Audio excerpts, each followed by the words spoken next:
Hi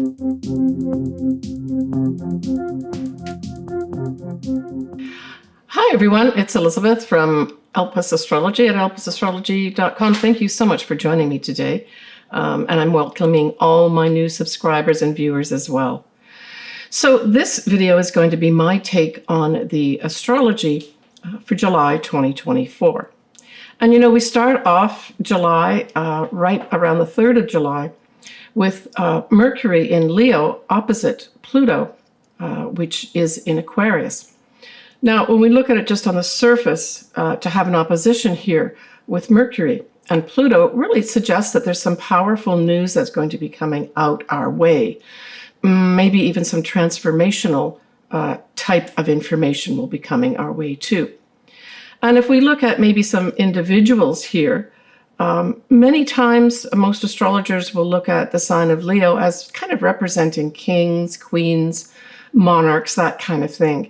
And so I'm thinking that maybe around this 3rd of July, we could hear from maybe King Charles III. That may be some kind of announcement, very powerful transformational announcement that maybe he wants to give to his people.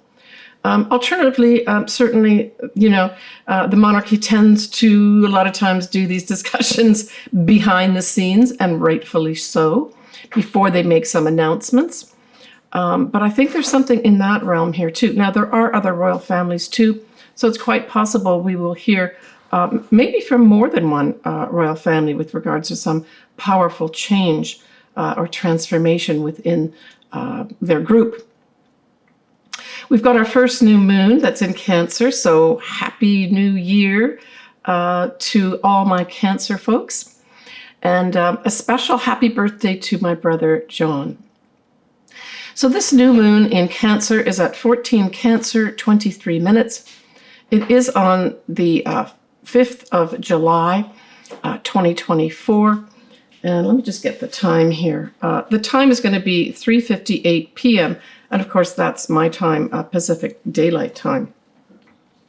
It's an interesting new moon. Generally speaking, I like this new moon. I have a Cancer ascendant, and this conjuncts my ascendant, so maybe this is going to be some new start for me too. And certainly if you do have something around that 14-15 degree of Cancer in your own personal chart, this could be a whole new beginning in a whole new year for you. Right, so we've got Venus in Cancer as well, and Venus will be sextiling Uranus. So this is some surprising, potentially at an individual level, surprising, unexpected love coming into your life. Now, a sextile is a relatively, in many ways, benign sort of aspect. It's giving you opportunities. Do you want to take this opportunity or not? It can also bring some, on a more global level, bring in some opportunities for change in the money markets that we have. And, you know, if you have something around this degree, and my charts are always on this video part of it, so you can see the degrees as well. But we're looking really at the latter part of Cancer here. You may have some opportunities to make some money. Simple as that, right? We also have Mars trining Saturn, which is retrograde. And, you know, trines are beautiful. It's just flowing, beautiful energy coming your way to do what? I would say to Mars represents energy, action, that type of thing. And Saturn can represent literally things, it's time. So it could literally be a trigger that happens that it's fortunate movement forward here to put new structures in place for yourself, right? It also can represent working easily with people who know the rules and regulations. So if you're in something like that, where you need to, maybe you're building your own home or putting your own business together and you want to have all the rules and regulations set up for yourself, this really provides that energy in a positive way to work with what rules and regulations are out there. It can also be literally, some people may be building, say, a home or something like that, or building new structures around themselves. But it is fortunate with regards to taking some kind of action regarding rules and regulations, and even working with, say, someone who's perhaps a supervisor, working well with the supervisor, working well with somebody who's maybe a little more advanced than you in terms of their knowledge base. We have that Venus is sextiling Mars. And so this sets up at an individual level just some lovely opportunities to interact. Now, this could be interacting at a level of friendships, or, both Venus and Mars together are the celestial lovers, opportunities to maybe meet potential new lovers in your life on an individual level. It's males and females I'm looking at as opportunities to work together too. We're going to have, and this is an ongoing transit, by the way, the Neptune sextiling Pluto. This isn't the only time. It carries on and off for a little while.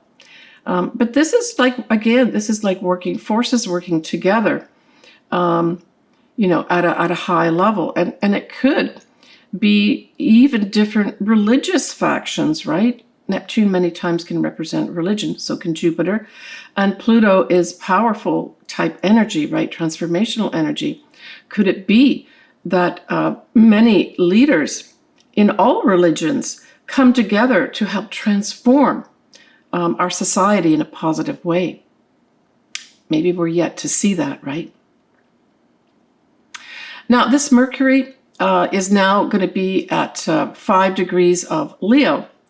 And going back to the monarchy or, the royal family, especially in the UK, this actually conjuncts King Charles's ascendant, the Mercury part of it. So this kind of goes back to what I mentioned at the beginning where, hey, we could have Charles making some kind of announcement here of some sort.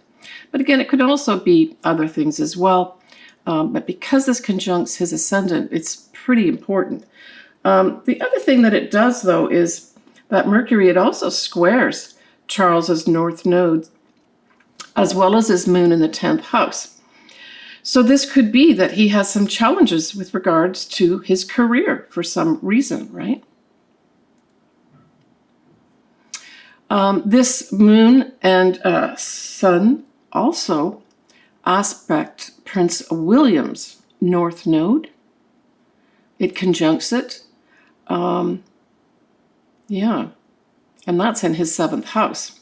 So this is where he would be doing things with the people. Maybe he's going to be given some new responsibilities here where his destiny changes for some reason or another. We're also going to have Jupiter at this time conjunct his natal Mercury. And so this also says he himself may be making some announcements of some sort with regards to the royal family. So Cancer as an influence and an energy really refers to anything to do with motherhood, mothers, childbearing of any sort, children itself. It can also refer to at a higher level or a more worldly level, is our homeland as well. So some of these areas of life may take on some kind of new beginning at this time too. And of course, in the USA, this is right around the 4th of July, which is, when we celebrate our independence. And I won't forget my Canadian compatriots who actually have their day of celebration of Canada Day, and that's going to be on the 1st of July. So this new moon kind of encompasses both those celebrations, but in particular the USA.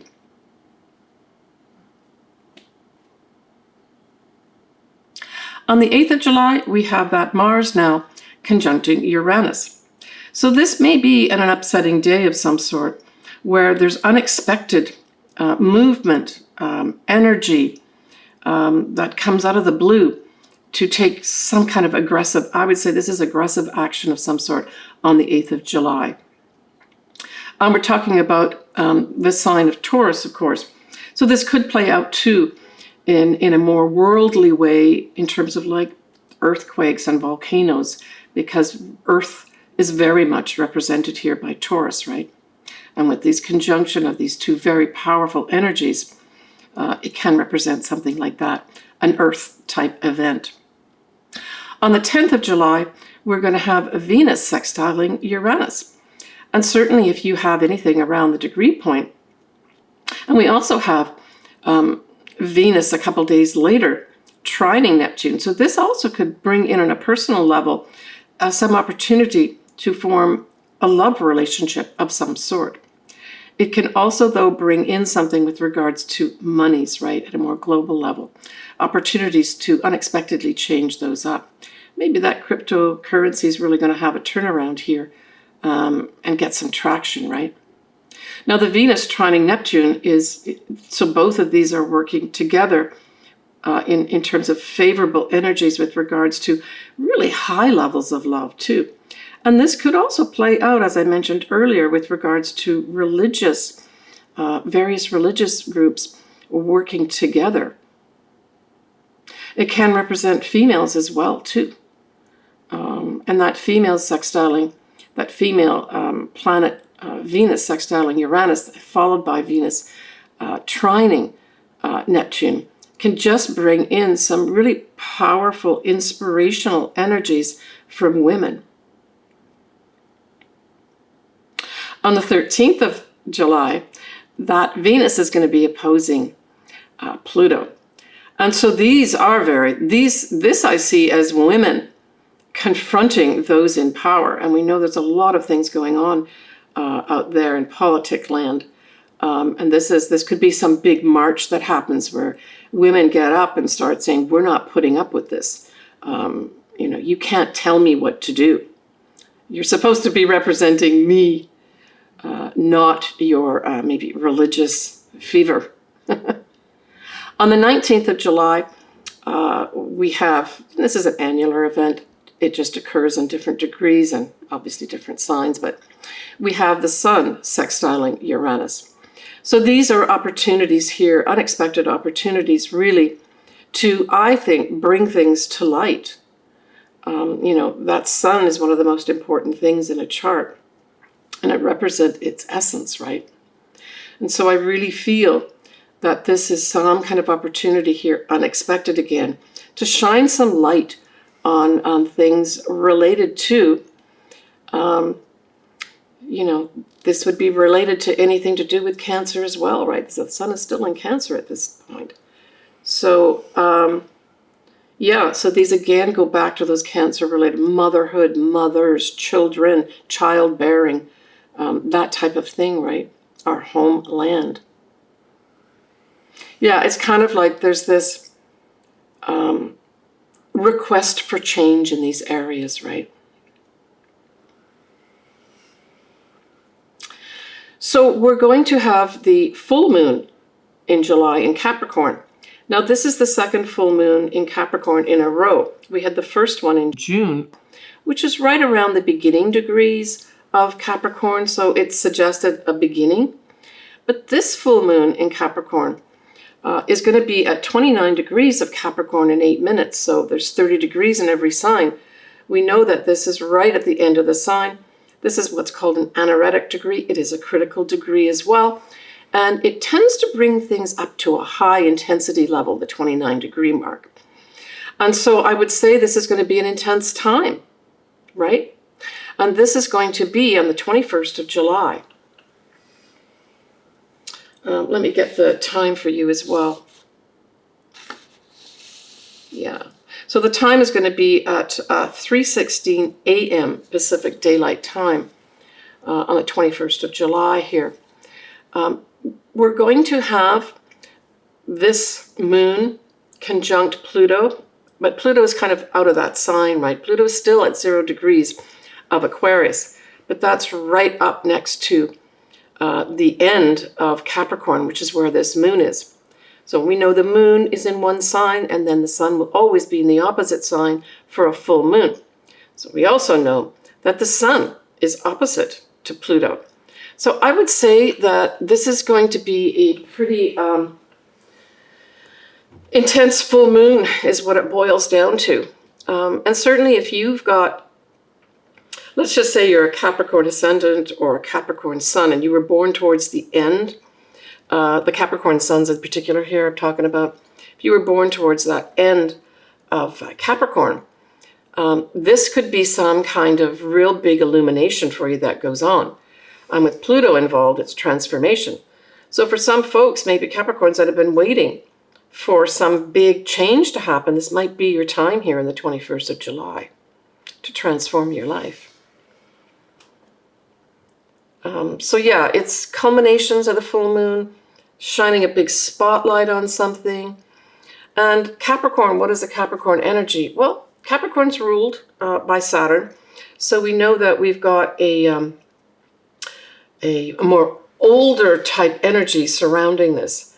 And in particular, I'm thinking that there may be, literally at a global level, some structures in politics, in government that have to come tumbling down here. And this could be in many different places in the world where we've got a lot of conflicts, right?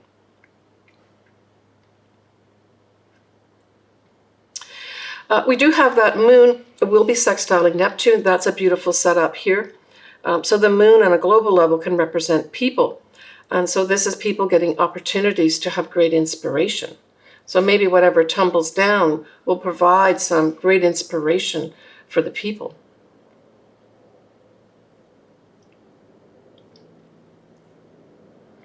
We have Venus sextiling Jupiter, which is beautiful at this time. I mentioned that the moon will be sextiling Neptune, but of course then the sun is going to be trining Neptune. See, these is very positive, inspirational energies. Now, we're going to have Mercury at 26 degrees of Leo at this time, so it's still in Leo, but it's going to be squaring Uranus. Straight off, this is just upsetting news. And again, I kind of go back to potentially royalty of some sort, where something unexpected is announced from them. So maybe we won't have the announcements at the new moon in Cancer. Maybe these will all be discussions behind the scenes.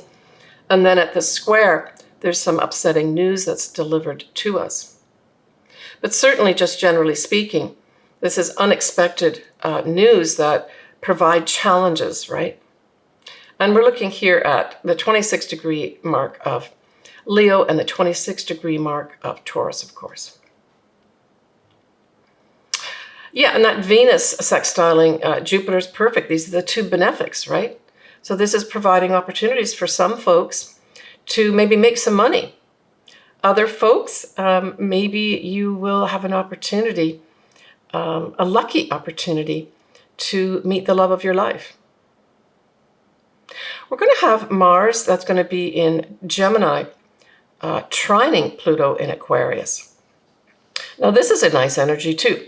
Gemini is all about communications, right? Short journeys, that type of thing, writing.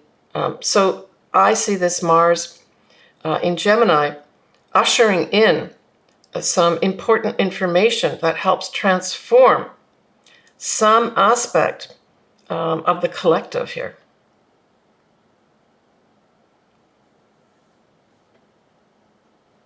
So we end July on the, well, we don't end July, but we end this last aspect on the 23rd of July, and that is going to be the Sun opposite Pluto. A very powerful time where I would say some confrontations are going to be happening here with regards to people in power, just generally speaking, right? All right, when we have a little bit of a peek at August, we're going to have a Mercury retrograde that will start at 4 degrees of Virgo. And actually, going back to King Charles here, it's going to be conjuncting King Charles's Saturn in the second house. So there may be another iteration of something coming out from the royal family. We're going to have a new moon in Leo, and I really like that new moon towards the beginning of the month of August. And then we're going to have a full moon, which is actually going to be at 27 degrees of Aquarius. And that's going to be providing a square with Uranus. So that's going to be some important information that's going to come our way. I'll talk more about it in my August video. So let's move on to the horoscopes for your either using your ascendant and or your sun. Both are important in the chart. You choose whatever resonates with you, right? So Aries, both the new moon and the full moon square you. They just square different houses. The new moon squares your 4th house. The full moon squares your 10th house. So we've got this dynamic happening between your career, the job that you're doing in your career, as well as your family, your home life, your mother, provides some challenges for you here. Yeah, I'm thinking with the new moon, there may be some Aries, for instance, that have just given birth or have a small baby at home. And you love that baby. You're enjoying being a mother or a father.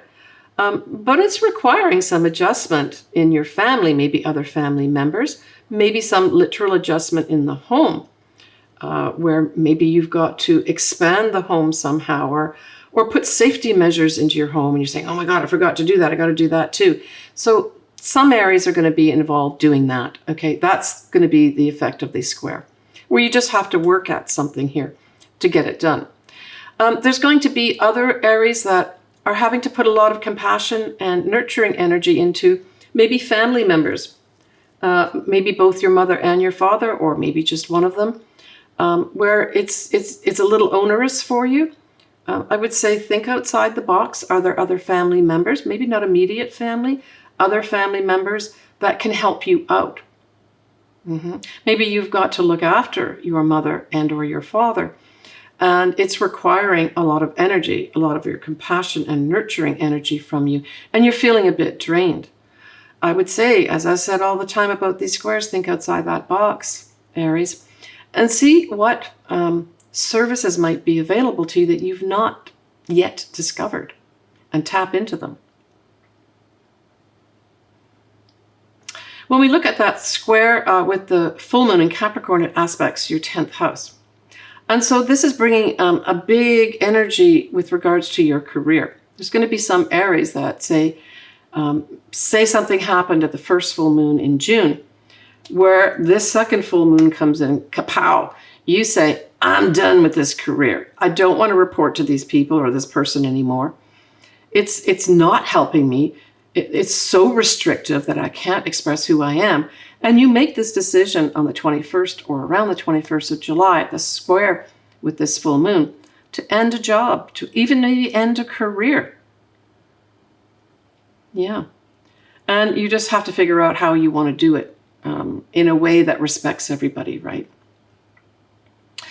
For others, Aries, it may just be a natural, a natural ending to a career. There's going to be some Aries that decide, I want to retire now. And this second full moon is the final chapter for you. Say, okay, I know how I'm going to do it, and I know when I'm going to do it. I'm done. And so that's okay, right? To retire, it requires a few efforts on your part to get it all set up, right? So it's all working for you. So there will certainly be people that have that happen.